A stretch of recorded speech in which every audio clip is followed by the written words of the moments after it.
Assalamualaikum warahmatullahi wabarakatuh. Waalaikumsalam warahmatullahi wabarakatuh. Ya, pada kesempatan hari ini saya ditemani oleh Bu Suci Nur Latifah, guru kelas 6 SD Negeri 1 Sangkanayu. Bagaimana kabarnya Bu Suci? Alhamdulillah sehat Pak ya. Ya, kita akan melakukan kegiatan pra-observasi sebelum saya melakukan kegiatan observasi di dalam kelas. Nah, tujuan pra-observasi kali ini yaitu saya ingin mengetahui dan mengevaluasi pembelajaran Bu Suci selama di kelas nanti. Nah, alasan pra-observasi itu saya ingin persiapan awal sebelum Bu Suci melakukan kegiatan pembelajaran agar Bu Suci itu lebih siap dan lebih percaya diri sehingga dapat memberikan pembelajaran yang terbaik. Nah, ada beberapa pertanyaan yang ingin saya tanyakan ke Bu Suci. Ya. Untuk yang pertama, apa tujuan pembelajaran yang ingin Bu Suci capai dalam pembelajaran nanti? Tentunya untuk pembelajaran yang nantinya akan saya lakukan tujuannya yaitu supaya anak mengetahui contoh-contoh tindakan yang merupakan penggunaan hak dan kewajiban secara bertanggung jawab dalam kehidupan sehari-hari yang nantinya itu akan sangat bermanfaat dalam kehidupan sehari-hari mereka. Terus untuk selanjutnya, area pengembangan apa yang ingin Bu Suci kembangkan nanti dalam pembelajaran? Ya. Untuk area yang ingin saya kembangkan nanti ketika pembelajaran yaitu area kognitif atau pengetahuan dan area keterampilan. Khususnya untuk keterampilan berbicara di depan umum, di depan banyak orang.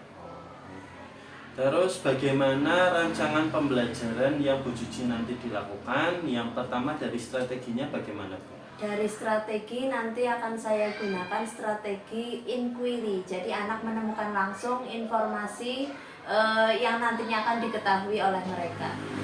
Sedangkan metode pembelajarannya nanti apa saja Bu? Metode pembelajarannya nanti bisa melalui diskusi, tanya jawab, kemudian penugasan. Terus bagaimana dengan media yang nanti Bu Suci pakai dalam pembelajaran tersebut Bu? Untuk media saya menggunakan PowerPoint yang di dalamnya terkandung gambar-gambar. Kemudian tentu saja PowerPoint itu disajikan dengan laptop beserta LCD dan seperangkatnya. Kemudian LKPD juga nanti saya sertakan. Lengkap ya Bu? Insya Allah. Kapan pelaksanaan kegiatan pembelajaran tersebut? Pembelajaran tersebut saya rencanakan nanti ketika hari Rabu tanggal 4 Oktober 2023 pada jam pembelajaran keempat, yaitu setelah jam istirahat. Baik Bu. Nanti hari Rabu tanggal 4 Oktober 2023 saya akan melakukan kegiatan observasi di kelasnya Bu Suci dan nanti saya akan mencatat hal-hal apa yang terjadi di kelas Bu. Nah, terus nanti setelah kita melakukan observasi, nanti saya bersama Bu Suci akan melakukan kegiatan pasca observasi dengan nanti didampingi oleh pengajar praktik. Nah, sebelum kita akhiri pra-observasi hari ini, saya mau bertanya, apa yang Ibu dapatkan dari percakapan kita ini, Bu? Yang saya dapatkan dari percakapan kali ini adalah mengenai gambaran pembelajaran yang nantinya akan saya sajikan agar pembelajaran tersebut dapat disajikan dengan menyenangkan dan bermakna bagi anak. Kemudian tentu saja saya mendapatkan gambaran untuk mempersiapkan media apa yang tepat dan nantinya akan efektif digunakan dalam pembelajaran bersama siswa. Ya, terima kasih atas waktunya Bu Suci yang sudah meluangkan waktu untuk melakukan kegiatan pra-observasi. Sampai ketemu di kegiatan observasi hari Rabu tanggal 4 Oktober 2020. Terima kasih.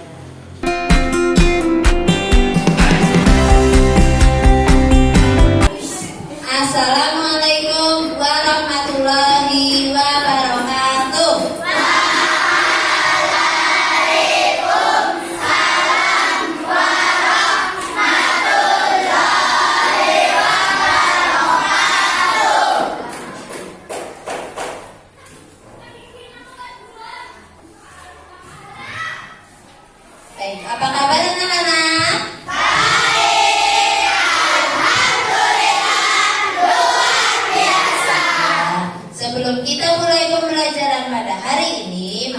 kita berdoa terlebih dahulu. Silakan yang bertugas menyiapkan.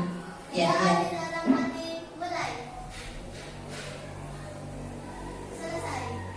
Terima kasih. Hari ini siapa yang tidak masuk, Nak? Dwi. Dwi, kenapa Dwi? Tidak tahu. Alif? Semoga kalau memang mereka sakit segera diberi kesembuhan, ya. Ya, kita yang di sini juga semoga selalu diberi kesehatan. Anak-anak, hari ini Bu Guru ingin bertanya, siapa yang di rumah punya televisi? Hampir semuanya punya televisi. Nah, anak-anak, pada hari ini kita akan belajar mengenai contoh-contoh tindakan yang menunjukkan tanggung jawab terhadap hak dan kewajiban dalam kehidupan sehari-hari. Tadi Bu Guru tanyakan televisi. Kita kan punya hak untuk menggunakan televisi, ya. Tapi penggunaan hak itu juga harus dengan tanggung jawab. Nah, ini tentang tanggung jawab penggunaan hak dan kewajiban yang hari ini akan kita pelajari. Siap anak-anak? Siap. Sebelumnya kalian amati dulu. Apa ini ya yang di depan? Gambar apa ya? Ya, judulnya kegiatan di jalan raya. Coba kalian amati.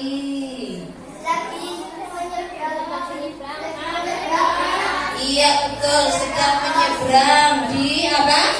Zebra cross. Coba yang punya pendapat lain. Apa? Didahului.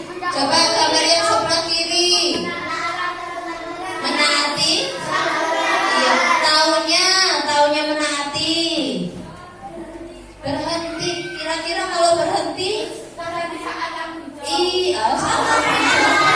Iya, saat lampu merah berarti kendaraan harus berhenti. Nah, apakah hanya lampu merah saja yang ada di jalan raya? Tidak, ada lampu merah, kuning, hijau. Apakah hanya lampu lalu lintas saja yang ada di jalan raya? Tidak, ada aturan-aturan atau rambu-rambu yang lain. Kira-kira apa saja ya? Apa saja ya? Rambu-rambu atau aturan-aturan yang ada di jalan raya. Iya, rambu dilarang parkir. Terus ada tikungan. Terus apakah hanya lampu lalu lintas? Iya, lampu lalu lintas tadi sudah. Marka jalan itu yang seperti apa?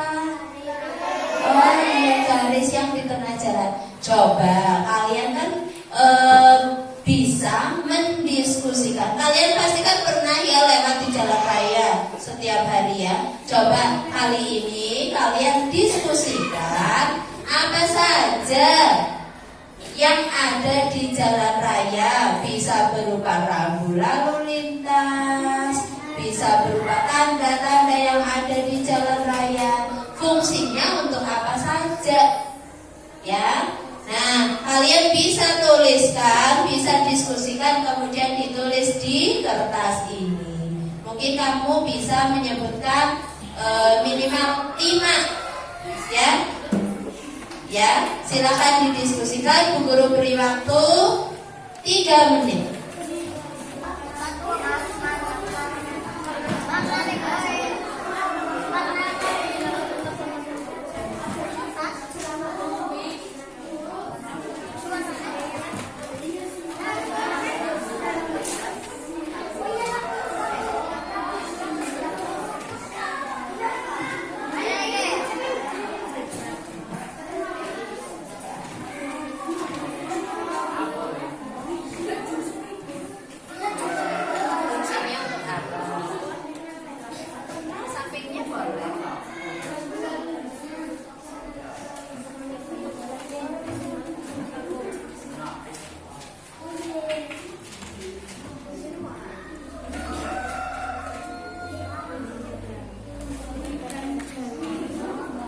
Cukup ya waktunya untuk berdiskusi.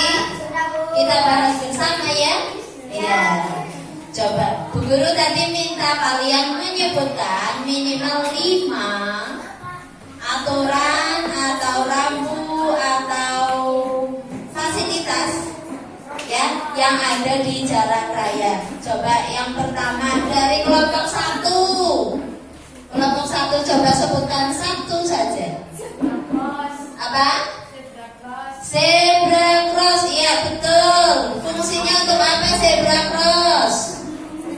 Untuk tempat penyeberangan orang. Betul ya? Iya. Kemudian kelompok 2. Yuk sebutkan satu. Marka jalan. Marka jalan. Marka jalan. Fungsinya untuk apa marka jalan? Untuk harus mendahului dan tidak mendahului. Untuk garis mendahului dan tidak mendahului. Mungkin maksudnya sebagai tanda apakah boleh mendahului atau tidak, begitu ya? Iya, bagus. Kelompok 3. Dilarang parkir, rambu dilarang parkir. Itu fungsinya untuk apa? Iya, untuk memberitahu bahwa di tempat itu tidak boleh digunakan untuk parkir. Betul sekali. Yuk kelompok 4. Satu saja. Lampu jalan. Lampu jalan. Fungsinya untuk apa lampu jalan? Untuk menerangi jalan waktu malam. Iya, betul sekali. Untuk menerangi jalan ketika malam hari. Yo, yang terakhir kelompok 5.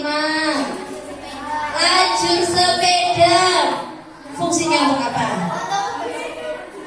Untuk bersepeda.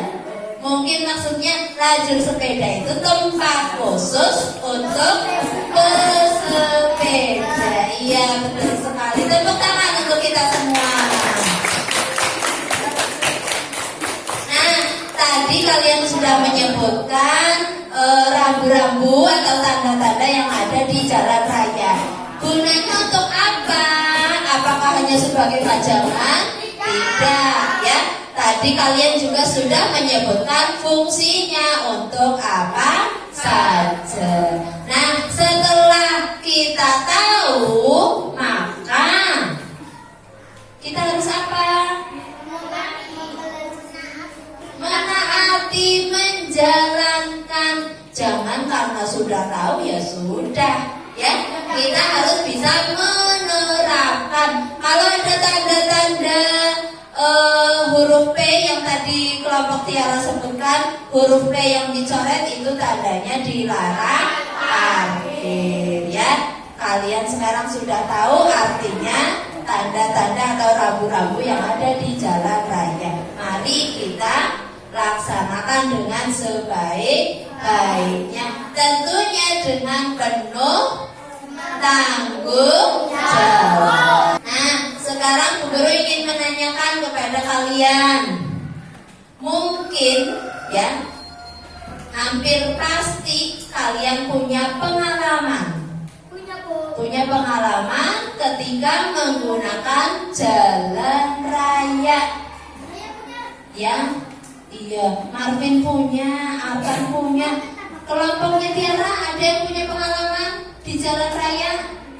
Mungkin pernah menemukan pengendara kendaraan yang ngebut, ya, yang berjalan dengan cepat. Tapi tidak hanya itu, mungkin kalian juga pernah menemukan anak-anak yang sedang menyeberang di apa? Iya, di jalan raya, tepatnya di zebra cross. Nah, sekarang kalian coba tuliskan satu pengalaman. Tentunya didiskusikan dengan temanmu, ya. Yang pengalaman itu termasuk melaksanakan kewajiban atau tidak melaksanakan kewajiban di jalan raya.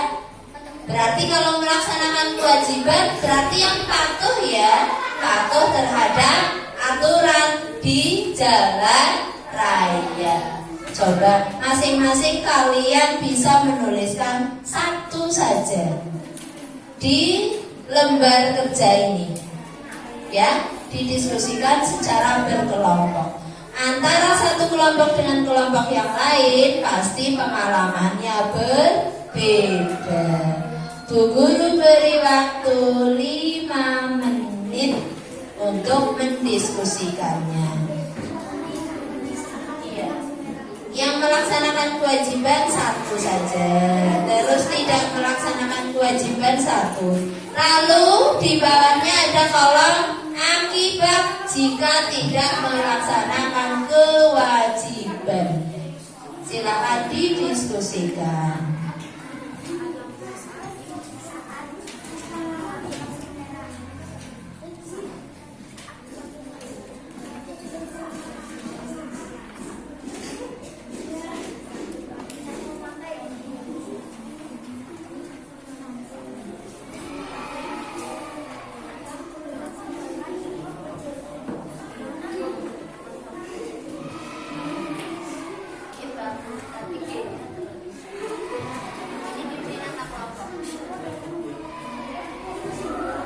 Jangan lupa nama kelompoknya juga ditulis ya. Iya, nama kelompoknya juga ditulis. Selesai ya nak? Waktunya sudah cukup untuk berdiskusi. Tentunya masing-masing kelompok punya pendapat, punya pengalaman yang menarik, yang berbeda-beda ya. Nah, Bu Guru persilakan untuk kelompok yang mau maju terlebih dahulu. Kelompok mana ini? Jadi yang disajikan hasilnya diskusi yang kedua ya. Diskusi yang kedua. Iya. Kelompok mana dulu ini yang mau maju? Ya. Kelompok berapa? Baik. Teman-temannya, ayo berikan tepuk tangan yang meriah untuk kelompok satu.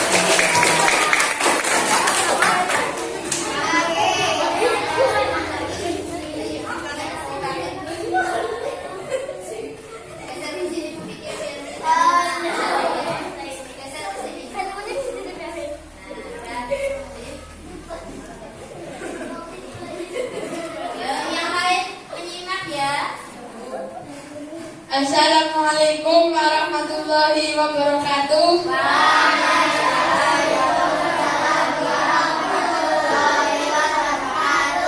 Perkenalkan, saya dari kelompok Harimau. Kelompok kami mau menyampaikan tentang mematuhi peraturan lalu lintas. Yang pertama, melaksanakan kewajiban mematuhi peraturan lalu lintas saat lampu merah dilarang jalan. Kedua, tidak melaksanakan kewajiban tidak mematuhi aturan lalu lintas saat lampu merah jalan terus. Yang ketiga, akibat tidak melaksanakan kewajiban terjadinya kecelakaan.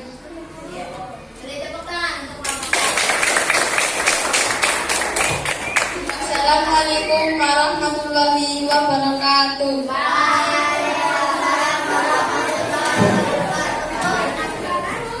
Jadi mungkin tadi maksudnya kelompok satu, perilaku melaksanakan kewajibannya itu saat lampu merah maka kendaraan harus berhenti. Untuk perilaku yang tidak melaksanakan kewajiban, halo? Untuk perilaku yang tidak melaksanakan kewajiban, kelompok Harimau tadi mencontohkan saat lampu merah kendaraan jalan terus. Kan berarti itu salah ya. Nah, perilaku tidak melaksanakan kewajiban. Akibatnya adalah terjadinya kecelakaan. Coba mungkin yang lain punya pendapat selain terjadinya kecelakaan. Iya, saling tabrakan, ya saling semrawut gitu ya. Iya, tidak tertib ya. Itu tadi contoh presentasi atau sajian hasil diskusi dari kelompok 1. Tepuk tangan untuk kita semua.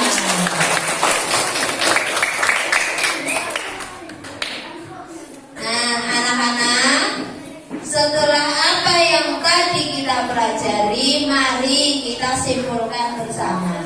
Jadi ketika kita berada atau kita menggunakan jalan raya, itu ada aturan-aturan yang harus dilaksanakan, dipatuhi. Walaupun kita boleh menggunakan jalan raya, kita juga berhak menggunakan jalan raya.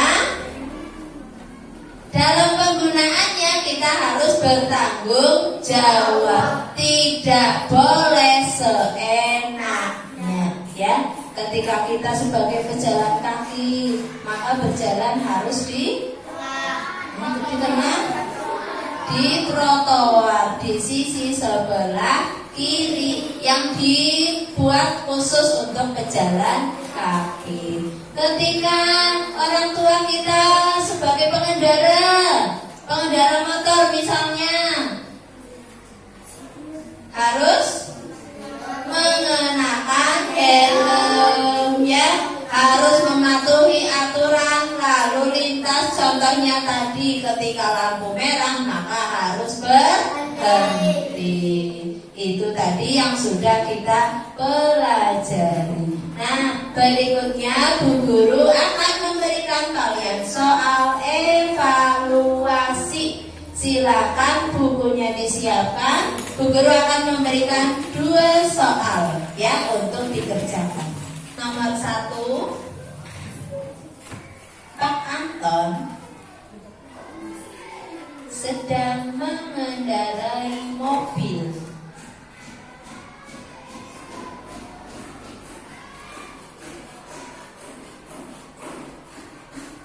Di saat yang sama,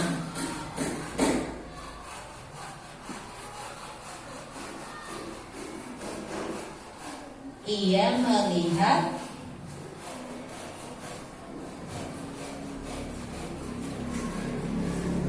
ada anak kecil akan menyeberang. Pak Anton sedang mengendarai mobil. Di saat yang sama, ia melihat ada anak kecil akan menyeberang. Sikap Pak Anton sebaiknya. Nomor 2, sisi jalan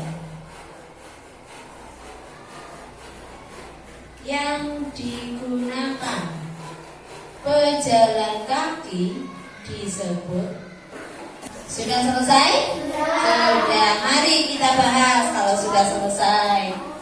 Nomor 1, Pak Anton sedang mengendarai mobil. Di saat yang sama, ia melihat ada anak akan menyeberang. Bagaimana sebaiknya sikap Pak Anton? Iya, pintar. Berhenti dan mendahulukan anak kecil tersebut menyeberang, ya. Jangan malah semakin cepat, ya. Iya. Karena apa? Karena ketika ada pejalan kaki yang mau menyeberang, maka dia harus didahulukan, ya, oleh pengendara kendaraan. Lalu yang nomor 2, sisi jalan yang digunakan pejalan kaki disebut trotoar. Bagus, pinter. Nah, coba dari 2 soal tersebut siapa yang betul semua? Saya, Bu. Oh iya. Salah 1, salah 2. Oh iya, pinter-pinter semua. Baik, terima kasih anak-anak. Itu tadi soal evaluasi yang dari Bu Guru. Kemudian Bu Guru mau tanya, bagaimana perasaan kalian setelah mengikuti pembelajaran hari ini? Senang. Nah, kalau begitu Bu Guru ingin memberitahu materi pada pertemuan selanjutnya, yaitu tentang keberagaman ekonomi di lingkungan sekitar. Siap untuk kembali belajar? Siap. Tepuk tangan untuk kita semua. Jadi anak-anak, itu tadi pembelajaran yang telah kita laksanakan. Bu Guru harap nanti kalian bisa menerapkan ya tentang penggunaan hak dan kewajiban di lingkungan sekitar secara bertanggung jawab. Nah, mari untuk pembelajaran kali ini kita akhiri dengan berdoa di dalam hati. Silakan Fian, disiapkan berdoa. Ayo yang lain siap untuk berdoa.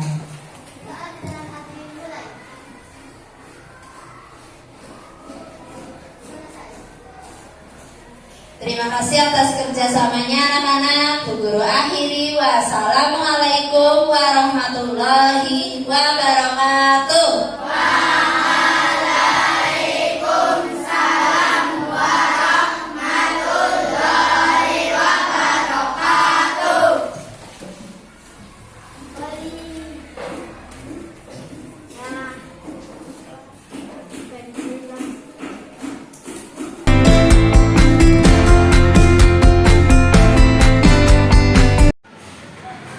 Assalamualaikum warahmatullahi wabarakatuh.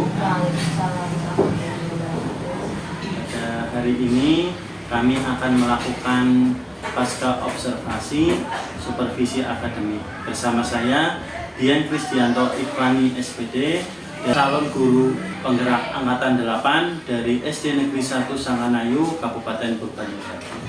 Hari ini bersama saya Bu Suci Nur Latifah SPD, guru kelas 6 SD Negeri 1 Sanganayu, sebagai sejawat yang saya supervisi, dan bersama kami ada Bu Zakiatul Munawaruh SPD MM, yaitu sebagai pengajar praktik. Hari ini kami akan melakukan pasca observasi kepada Bu Suci Nur Latifah SPD. Assalamualaikum Bu Suci. Assalamualaikum warahmatullahi wabarakatuh. Ya, bagaimana kabarnya? Alhamdulillah sehat alhamdulillah. Akhir itu Bu Suci sudah saya supervisi atau saya observasi di dalam kelas. Nah, hari ini saya ingin mengetahui beberapa hal. Apa yang ingin Bu Suci sampaikan dalam pembicaraan ini? Baik, tentu saja kita bertemu saat ini saya ingin meminta masukan mungkin ya Pak.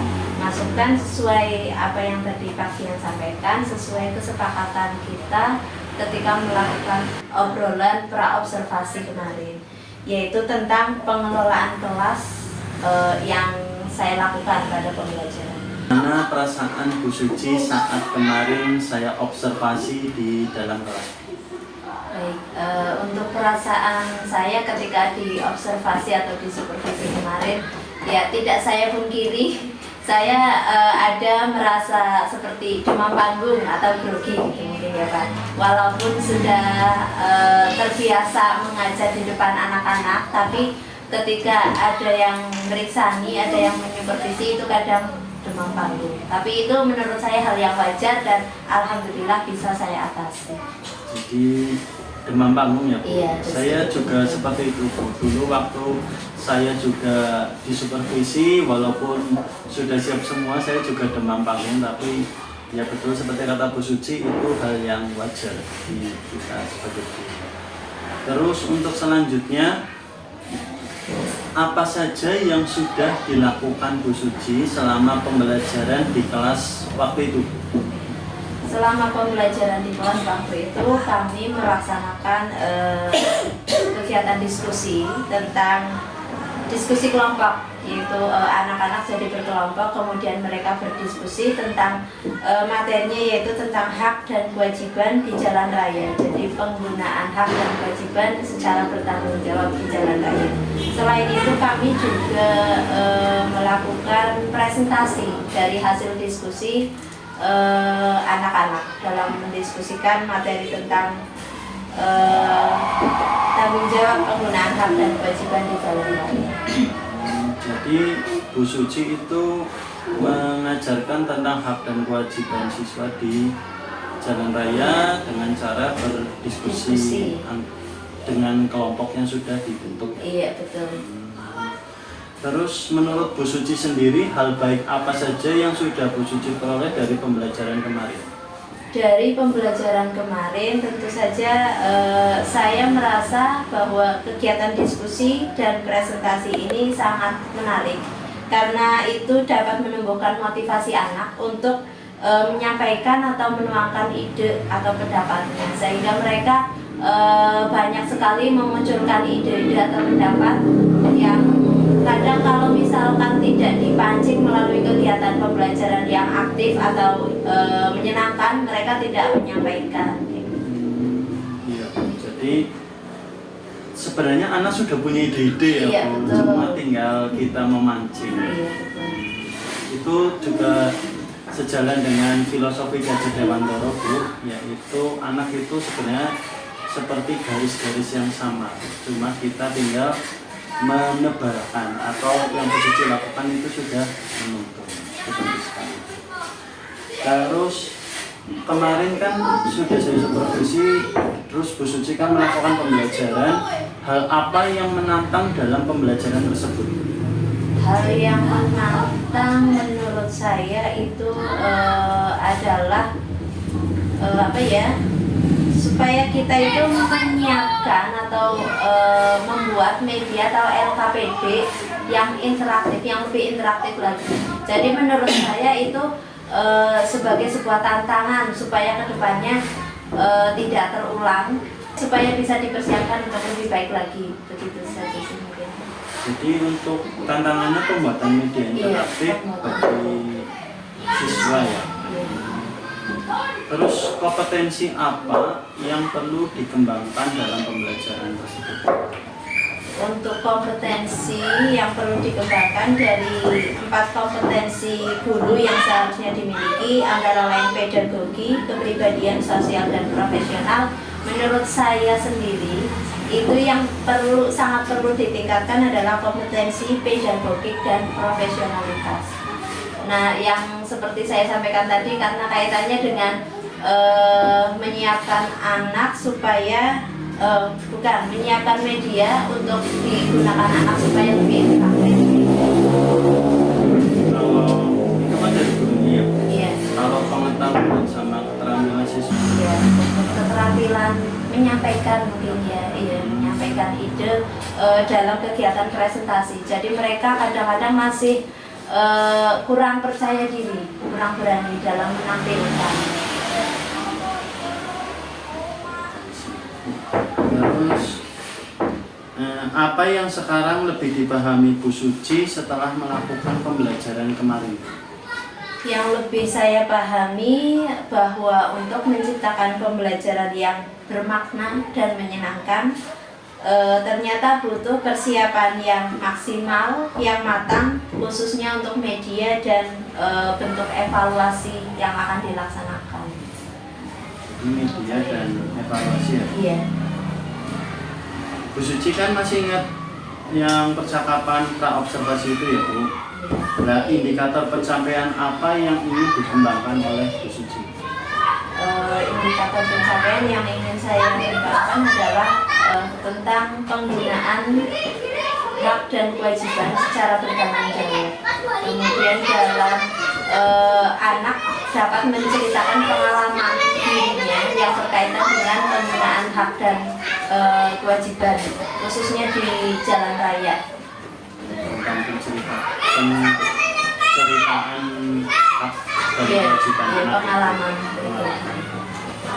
Kalau misalkan rentang 1 sampai 10 nih, posisi angka berapa yang menurut Ibu itu sudah memenuhi kebutuhan murid tersebut? Mungkin dari saya masih 6,5 mungkin. 6,5? Iya, Oh, 6,5. tapi itu sudah bagus menurut saya.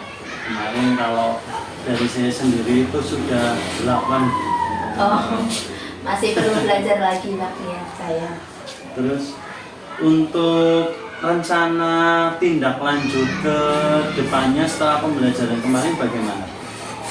Baik, dari refleksi pembelajaran yang saya lakukan kemarin setelah saya melakukan kegiatan pembelajaran, tentu saja saya ingin lebih baik lagi dalam melakukan persiapan baik dari segi media, strategi pembelajaran, dan evaluasi yang akan dilaksanakan.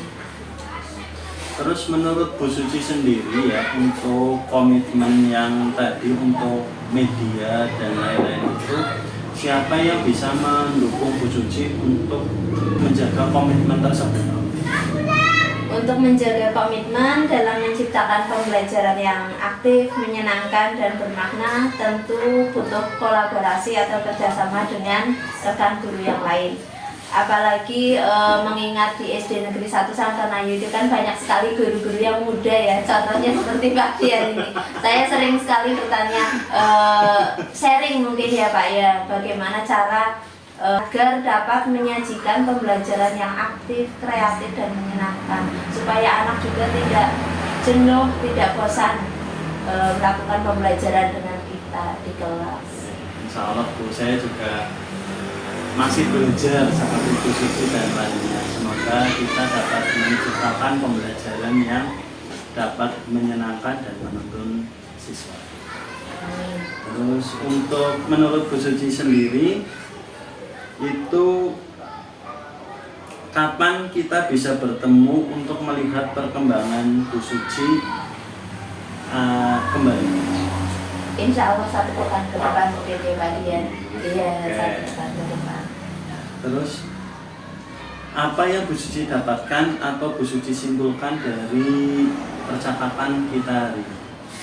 Baik, kesimpulannya menurut saya adalah untuk menjadi seorang guru yang memenuhi keempat kompetensi, baik itu pedagogik, kepribadian, sosial, dan profesionalitas, itu perlu adanya kegiatan sharing atau berbagi dengan rekan sejawat mungkin, atau mungkin guru-guru senior juga bisa. Untuk intinya untuk berkolaborasi dengan tujuan untuk menciptakan pembelajaran yang aktif, kreatif, menyenangkan, yang diawali dari masing-masing kelas. Terima kasih Bu Suci atas waktunya. Juga terima kasih Bu Saki telah menemani kegiatan pasca observasi hari ini. Mohon maaf bila kami dalam berkata kurang pas bagi Bu Suci atau Bu Saki. Sekian dari kami. Wassalamualaikum warahmatullahi wabarakatuh. Waalaikumsalam warahmatullahi wabarakatuh.